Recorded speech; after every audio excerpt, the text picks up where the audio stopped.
Greetings, everyone. Lawrence Sandler here from 3D Crystal Cockpit 3D. We once again have Mr. Riyad with us. I thought I'd pin him down for some commonly asked questions. We're going to dive a little bit deeper onto the laser side. I get a lot of questions, you know, X factor, Y factor, the Z axis, layers. I get questions about the power settings. I get questions about the table moving, like blocking, tiling, multi-mode. So I'm going to turn it over to you. You can take it in any order you wish, but let's get a little deeper into what actually is going on in there. Well, when you purchase a laser machine, irrespective of whether it's a $14,000 machine or a $70,000 machine, essentially what's happening is that you're putting your crystal on a table. And then the table needs to move to a position. So when you're being asked about X and Y axis, essentially that machine is moving the table in the X axis, which is left and right, and then on the Y axis, which is front and back. And then you've got the Z axis, which is generally the lens. Okay, so the lens will move up and down, which is where the scanner is built in. So these are referring to the different directions, and usually what you need to be careful of, especially on the lower cost machines, is that, remember, the more moving parts, the more chances of something going wrong. So you need good quality motors, you need good quality axles, and that's the issue with having X and Y axles on a $14,000 machine is that it's good that you're able to move it. But the problem is, again, the fact that the motors are not high quality and the axles as well. And so it breaks down very easily, and that affects your ability to use the machine. Of course, if you're doing it as a hobby, it doesn't matter because you're tinkering with it. You're happy if it breaks down. It's part of your exercise to fix it. You enjoy that. You want to learn, no problem. But if you're using it as a business, that's where the risk is. And then you mentioned blocking and tiling. So that comes from when the table is moving on the X and Y, because a scanner, the laser generally can only burn a maximum of, call it around 6 centimeters field of view. And well, that begs the question, well, how come the manufacturer told me that I can burn something that's 200 millimeters or 20 centimeters big? And they're right, you can, but it's done in what's called blocking, or traditionally I'd refer to it as tiling. And essentially what happens is that your laser will burn the first 6 centimeters, and then the table will move, and then it'll burn the next 6 centimeters, then the table will move, and it'll burn the next 6 centimeters, and it does it in blocks or in tiles. And that's what's needed to do a larger crystal. So in order to do a large crystal, you really do need your table moving on the axis. So it's able to finish one block or one tile, and then the table moves, and the laser is able to continue doing the next block or tile. I'm sure you'll get to it, but are there trays out there that can do the 20 centimeters without moving? So this moves in the direction of new technology. Ever since we started this industry 20 years ago, we're always trying to better what we can do. So before we only had one axis. We only had the Z axis.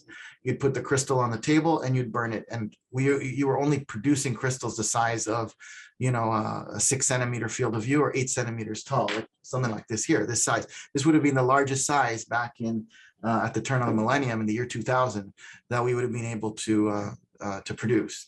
And then, of course, we got into, well, if we want to do larger, can we have the axis move on X and Y? And so we did. The latest challenge for us has been, okay, how can we provide software to laser manufacturing companies that will produce a crystal with a larger field of view? Now the question becomes why? Why do you want to do this? If you already have a table moving on X and Y, and you already have a solution by way of doing it in blocks or tiles, why would you want to come up with a solution where you can burn a larger field of view? And it's a good question, actually. I think I'm due for explaining this because it's been something we've been talking about for quite some time. The challenge, what most people don't understand, is the challenge to being able to achieve such a simple question is so difficult because it's more than just speed. I'm assuming speed, but it's got to be more to it than that. Yeah, so essentially, every time your table is moving, when you burn that 6 centimeters, and then your table has to move, the laser has to stop.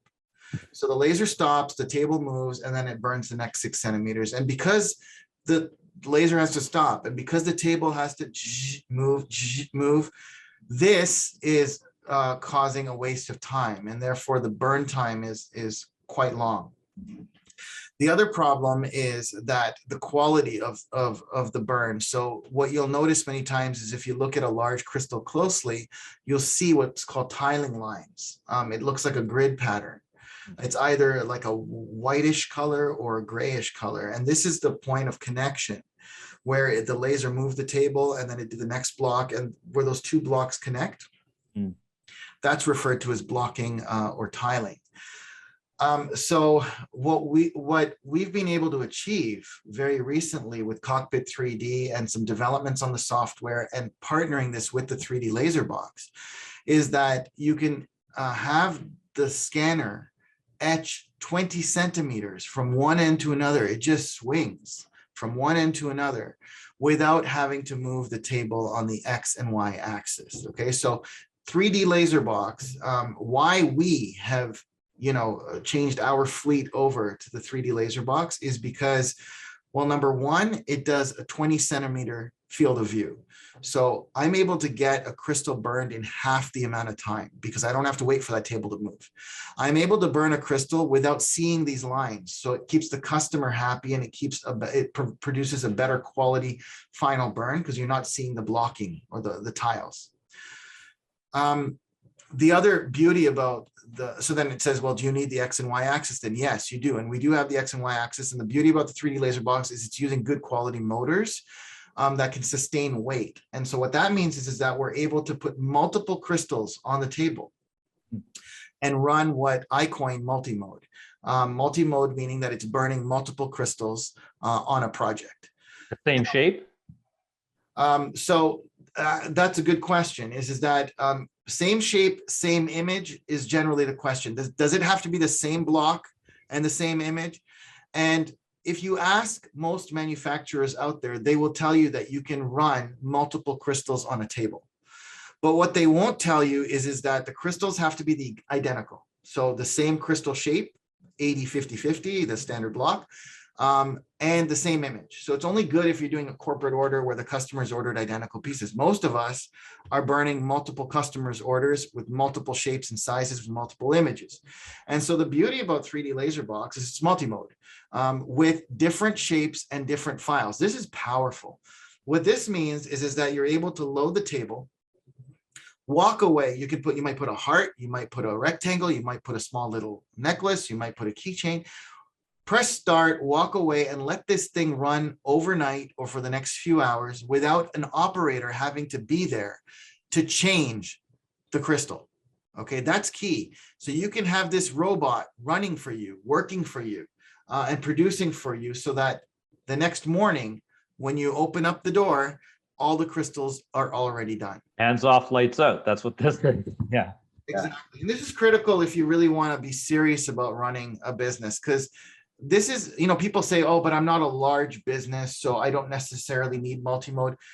I'll tell you, if you're a larger business, you generally have the staff to actually replace. So it could be argued that a larger business could survive on a single mode machine because they have the staff there to replace the crystals all the time. But it's actually very, very powerful for the single use operator, the entrepreneur that doesn't have the staff and that wants to load this machine and be able to go and have a life while their machine is working for them. And that's the beauty about this particular business is that it's a machine that is able to work without you physically needing to do anything. There's other machines where you have to feed it with raw material. You have to be there to load and unload, or you got to be there to do a particular part of the production.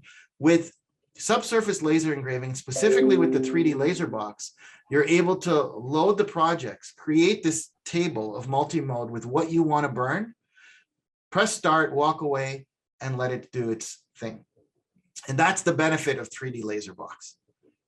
Excellent, excellent. So this could be a different topic for a different time. I'll let you decide. but there's some confusion out there. There's the software that comes from the manufacturer with the laser itself. So the software to interface the laser to control its power and other things. And then there's our Cockpit 3D software that the laser operator uses. There's some confusion as to what does what. Can I control the laser with Cockpit 3D? Do you know where I'm going with this? And if it's too deep, you can park it, but it's a question I get out there. Oh, no, I think it's very important. In fact, thank you for reminding to bring that up. Cockpit 3D, what is Cockpit 3D? Cockpit 3D is a solution for 3D modeling of photos. Okay, so let's be clear. Cockpit 3D was created because there was a gap in the market. After someone buys their machine and they get an order from a customer who says, here's my photo, they're screwed because they're not a 3D artist per se.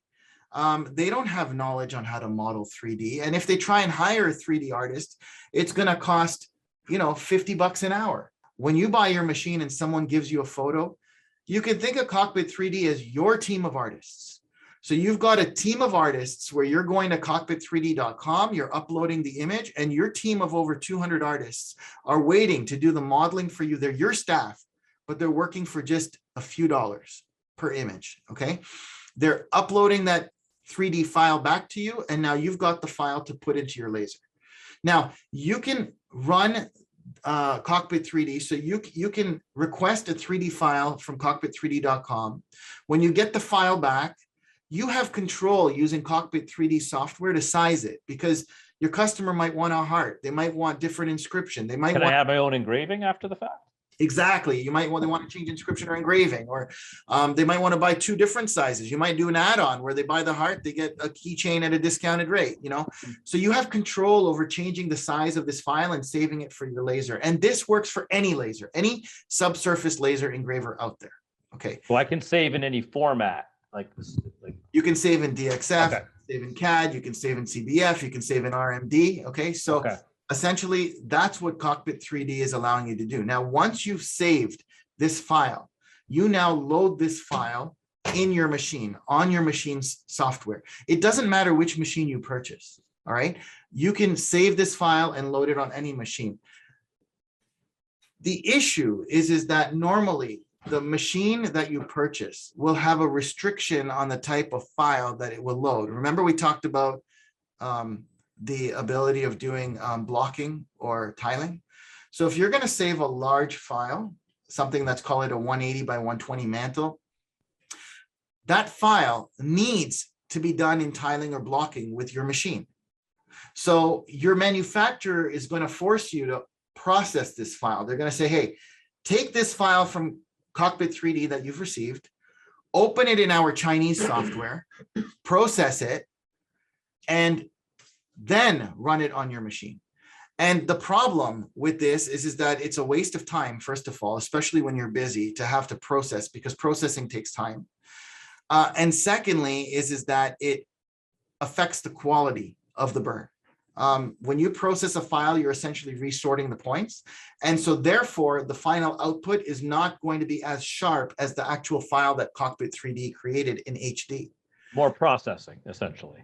Yeah, so this processing step is an unnecessary, I mean, it's necessary because you have to do blocking, but it's really an unnecessary waste of time, because really, if they could be eliminated. So with 3D Laser Box, when you're using Cockpit 3D to get your 3D files from the artists, and you're saving your final file output, now what happens is you don't have to run it through the Chinese software anymore to process it. Because remember, 3D Laser Box is capable of doing the 20 centimeters. So it doesn't need to be processed for blocking. So all you do is you simply save that file, load it on the machine, press start, and boom, it's ready to burn without wasting time on processing and without losing the quality of resorting the points on processing as well. So when someone asks, you know, does Cockpit 3D work better with 3D Laser Box? Well, yes, and the reason is because you're able to save a file and not have to process it and just press start and run it right away, and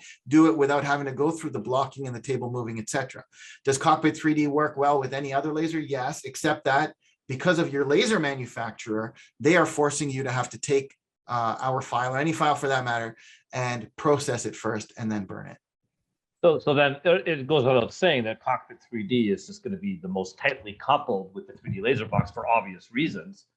And Oh, for any innovations and advancements are just going to follow along with that winning combination is what I'm hearing. You know, I thrive on innovation. That's what I love, is I love to continuously to make things better. That's my objective, right? And I get even more excited when I can share that with the industry. So it is big news when we're able to say that a machine is able to do 20 centimeters without blocking. Like, that's unheard of in the industry. And so how long would that burn take with the block? Like, how much of a time savings in minutes? Just give me a ball. not only are you saving quality, but it's a half the time. So if a block, half the time. So if a block would have taken, let's say a large crystal would have taken an hour to burn, you're looking at under half an hour. If a crystal would have taken 20 minutes to burn, you're looking at 10 minutes. If a keychain would have taken 5 minutes to burn, a keychain especially, you're looking at like somewhere around 60 seconds or less. So it is very fast because it is saving on the time of having to move this table every time it hits a 6 centimeter field of view. Excellent. So time savings, quality is better, less hands-on, less staffing, more lights out, hands off. It's quite the value proposition. Well, let me just continue to be clear here that we don't endorse any machine. I will talk when people ask me, I don't keep it a secret either which machine I use. So when people ask, hey, which machine are you using today and why, we're saying we're using 3D LaserBox.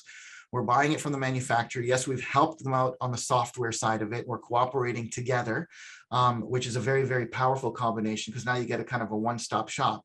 But am I endorsing any machine or am I speaking ill of any machine? That's not my goal. Everybody needs to put food on the table. So if your budget is $14,000 and you're willing to take the risk and you're running it as a hobby, you can go for a $14,000 machine.